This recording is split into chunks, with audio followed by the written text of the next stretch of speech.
Sinus est un outil permettant principalement de dénombrer les victimes. Il permet également de les catégoriser, d'aider à leur identification, d'assurer le suivi de leur devenir santé et notamment de leur lieu d'évacuation. Aucune donnée relative à l'état de santé de la victime, notamment son bilan, ne doit être renseignée dans Sinus. Au sein du ZI06, Sinus est mis en œuvre sur toute intervention impliquant 5 victimes ou plus.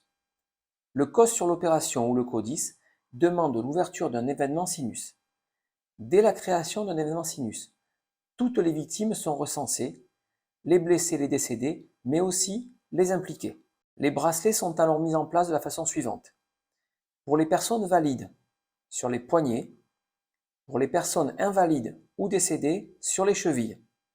Le chef de groupe engagé en renfort sur une opération a vocation à renseigner Sinus à l'aide des éléments portés sur la fiche intermédiaire, elle-même complétée par le personnel VSAV.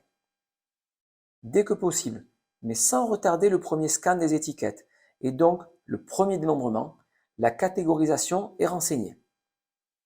Les renseignements relatifs à l'identité de la victime ne sont pas prioritaires et seront complétés ultérieurement. La priorité est bien de dénombrer puis de catégoriser les victimes. Les autres actions sont secondaires.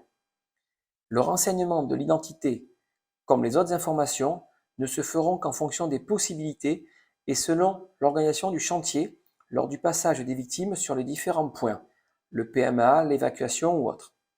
À compter du 10 mai, une nouvelle version de Sinus est mise en service. Cette nouvelle version, nommée V4, a vocation à remplacer la V3 et le soft installé sur chaque PC des VL chefs de groupe, actuellement nommé ArcSinus. Sur chaque ordinateur portable chef de groupe, un raccourci Sinus Production est installé. Il sera lancé préférentiellement après avoir établi la connexion au réseau à l'aide du galet 4G fourni ou à défaut à l'aide d'une connexion autre.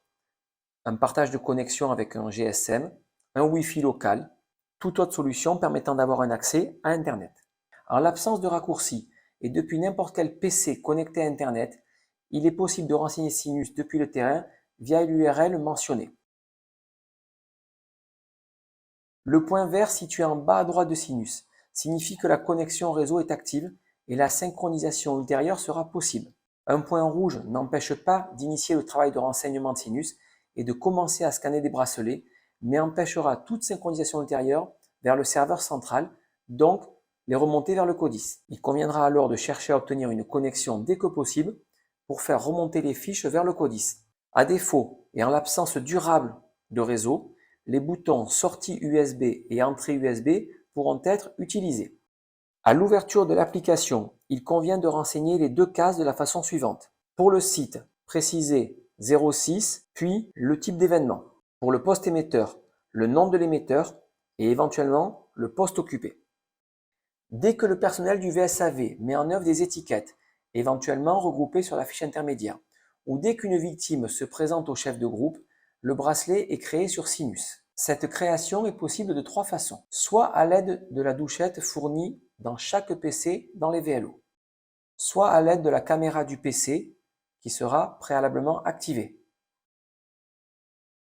soit en saisissant manuellement le numéro du bracelet et en respectant alors le format suivant, 060 pour le département, TR, ainsi que le numéro du bracelet sur 6 chiffres. Par la suite, il est possible de compléter les renseignements pour un bracelet déjà créé, notamment la catégorisation, si cela n'a pas été réalisé à la première étape. Il est également possible de créer un nouveau bracelet tout en renseignant directement ces précisions, mais toujours sans retarder la création initiale de l'ensemble des bracelets. Cette étape est indispensable car elle permet un dénombrement rapide des victimes sur le chantier. L'ensemble des données victimes se trouve sur les 2 premiers onglets de Sinus, nommés numéro Sinus et identité. Aucune donnée relative à l'état de santé autre que la catégorisation ne doit être renseignée. Aucun bilan lésionnel ne doit apparaître dans Sinus. L'onglet Anneau va permettre, en scannant un seul des numéros de l'anneau Sinus, de créer l'ensemble des 10 victimes en une seule action. Cette fonctionnalité est intéressante si le nombre de victimes est important et pour gagner du temps sur le nombre de scans à réaliser. L'onglet Masse permet de scanner à la suite des bracelets ou des étiquettes provenant de différents anneaux, mais ayant la même catégorisation. Éventuellement lors de la création de ces bracelets, ou en les rappelant ultérieurement dans le déroulement du chantier, pour leur affecter une catégorisation commune. Cette fonction est particulièrement intéressante lorsqu'il y a de nombreux impliqués. L'onglet Victimes permet à l'opérateur de disposer de la liste des victimes qui ont été créées sur son PC et de réaliser quelques tris. Il est également possible de rappeler depuis cet écran une victime pour compléter ou modifier sa fiche, et ce sans disposer physiquement du bracelet devant soi. L'onglet Poste n'a pas d'utilité pour un primo-intervenant, il sera dédié au profil coordinateur terrain. De façon régulière et très fréquente dans les premières heures du chantier, il convient de synchroniser les données locales vers le serveur central, donc vers le CODIS, en cliquant sur Envoi et retour des données. Lors de la première synchronisation, il vous sera demandé le mot de passe. En cas d'absence totale et durable de réseau, il est possible d'utiliser les fonctions sortie USB et entrée USB. La première, sortie USB, génère un fichier qui doit être déposé sur une clé USB. La seconde, entrée USB, permet de récupérer sur un autre PC le contenu de la clé USB précédente. Le CODIS lance Sinus après avoir renseigné l'URL dédiée et en cliquant sur le pavé de droite nommé Sinus. Il entre alors les identifiants qui lui ont été communiqués relatifs à la fonction CODIS. Il crée l'événement en respectant la règle suivante. Dans la zone nommée Champ, l'événement est formaté de la façon suivante. 06-commune d'intervention nature de l'opération.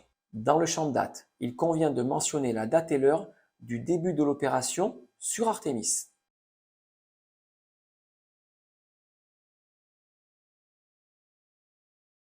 Par la suite, le CODIS rattache les fiches en attente et en provenance des PC primo-intervenants au chantier en cours par le biais de l'écran tampon réaffectation. Le CODIS sélectionne l'événement cible dans la liste déroulante. Ces fiches en attente ne sont plus présentées en liste comme elles l'étaient sur la version 3 et sont dorénavant présentées en pavé.